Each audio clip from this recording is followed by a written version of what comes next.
बताते चलेंगे। पहला क्वेश्चन है, निम्नलिखित में से कौन इथोपिया की राजधानी? अदीश।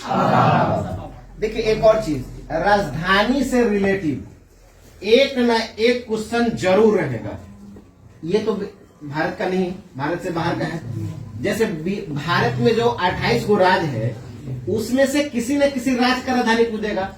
निम्न में से कौन राजधानी नगर है? राजधानी नगर, जैसे पटना राजधानी नगर है, झारखंड का है रांची, तो रांची राजधानी नगर है। मतलब ऑप्शन 4 को दे देगा और उसमें से 28 को में से जो राज्य का राजधानी रहेगा ये को कौन ऑप्शन देगा?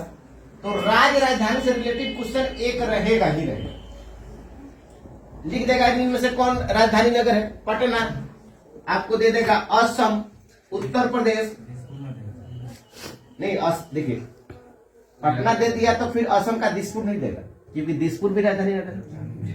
3 गो राज्य का नाम देगा, 1 गो राजधानी का नाम देगा। समझे कि नहीं? देखिए चंडीगढ़ का चंडीगढ़ होता है। इतना कंफ्यूजन वाला क्वेश्चन एग्जामिनर नहीं देता। एक बात नोट कीजिए, एग्जामिनर वही क्वेश्चन बनाता है जो बच्चे सोल्व कर पाए। बच्चे सोल्व करने का मतलब ये नहीं कि एकदम बिल्कुल ही इजी, जो बच्चे पढ़ रहे हैं उन बच्चों की बात कर रहे हैं। दूसरा क्वेश्चन है, आयु लिंग पिरामिड का संबंध है। आयु लिंग जो पिरामिड है वो संबंध किससे है? पुरुष और महिला जनसंख्या से। 3 नंबर क्वेश्चन है, वृद्ध मतलब बुढ़ा लोग, वृद्ध लोगों का आयु वर्ग किस आयु से अधिक? 60 होगा। वृद्ध लोगों को 60 वर्ष की उम्र में माना जाता है। समझे कि नहीं? 60 वर्ष के हो गए तो उसको वृद्ध या बूढ़ा मानना स्टार्ट लोग कर देता है। उसके बाद है, एशियन कहाँ है? जर्मनी में है। कितने देशों में निम्न सूचकांक है? यूरोपियन मुक्त व्यापार संघ की स्थापना किस वर्ष की गई थी? 1960 में किया गया है। कितने देशों का उच्च विकास सूचकांक है? 57। कौन पेशागत कलर नहीं है? कलर नहीं है, काला होगा या लाल होगा? चलिए कलर। निम्नलिखित में से किस महाद्वीप में जनसंख्या वृद्धि सर्वाधिक है? अफ्रीका। कहीं कहीं एशिया भी देता है। जियोग्राफी नेजरलिस के लेखक कौन है?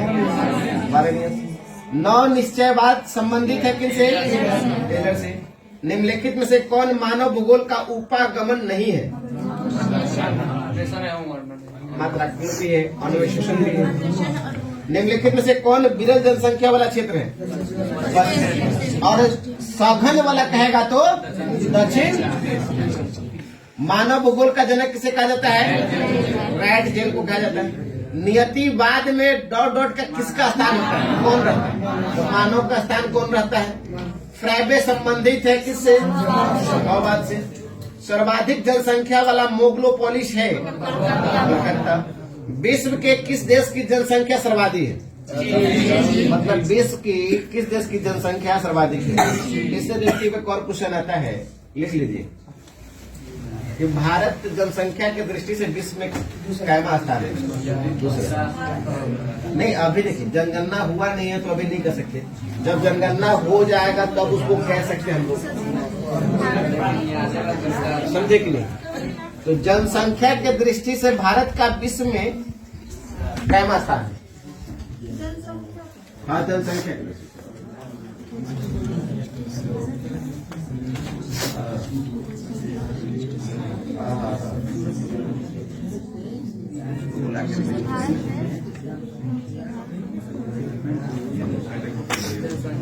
जनसंख्या के दृष्टि से भारत विश्व का भारत जो है कैमा स्थान है? तो दूसरा स्थान। चीन प्रथम है। और भारत में कहेगा कि भारत में जनसंख्या की दृष्टि से कौन सा राज्य सबसे बड़ा है? क्षेत्रफल की दृष्टि से राजस्थान बिल्कुल सही है। दूसरा स्थान है। प्रथम चीन है, दूसरा आपका भारत है।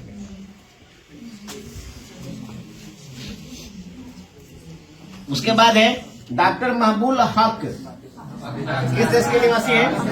और ये किससे संबंधित है? मानव विकास सूचकांक से जनसंख्या वृद्धि दर सर्वाधिक कहाँ पे है? अफ्रीका, एशिया विविधता है। भारत में विश्व की कुल जनसंख्या में कितने प्रतिशत लोग बसते हैं? विश्व की सर्वाधिक जनसंख्या कहाँ केंद्रित है? मैदानी क्षेत्रों में रहता है। किस वर्ष विश्व की मानव जनसंख्या 6 अरब हो गई?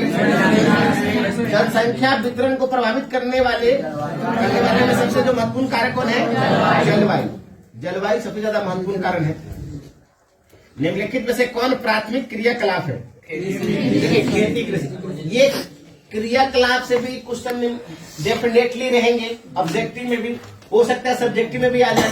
क्रियाकलाप मतलब पूछेगा प्रथम क्रियाकलाप का उदाहरण क्या है, द्वितीय क्रियाकलाप, द्वितीय में टोकरी आता है ना, तृतीय क्रियाकलाप क्या होता है, चतुर्थ क्रियाकलाप का उदाहरण क्या है, समझेंगे। तो ये क्रियाकलाप से रिलेटेड क्वेश्चन रहेंगे ही रहेंगे, सब्जेक्टिव में भी लिखाया गया है और उदाहरण करके प्रथम, द्वितीय, तृतीय, चतुर्थ में करके भी लिखाया गया है।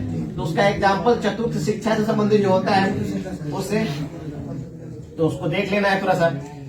उसके बाद खट्टे फसलों की कृषि संबंधित होता है, उपदेश सागरीय कृषि से। निम्नलिखित में से किसे कर्तन दहन कृषि कहते हैं? उसके बाद है फलों की कृषि, फूलों की कृषि क्या कहलाती है? निम्नलिखित में से कौन रोपण फसल? चाय। ये और भी आता है, चाय भी हो जाएगा, कॉफी भी होगा, समझे कि रोपण फसल एक तो है नहीं, बहुत सारे हैं, लेकिन ऑप्शन में ज्यादातर चाय और कॉफी मिलता है। ब्राजील में कॉफी बागान को क्या कहा जाता है? चाय का सबसे बड़ा उत्पादक भारत है। और भारत के किस राज्य में है? वो शायद असम में नागासाकी उदाहरण है जिसका। निम्न में से कौन एकल कृषि का उदाहरण है? एकल कृषि देखिए, ये जो हो जाएगा आपका डेयरी कृषि।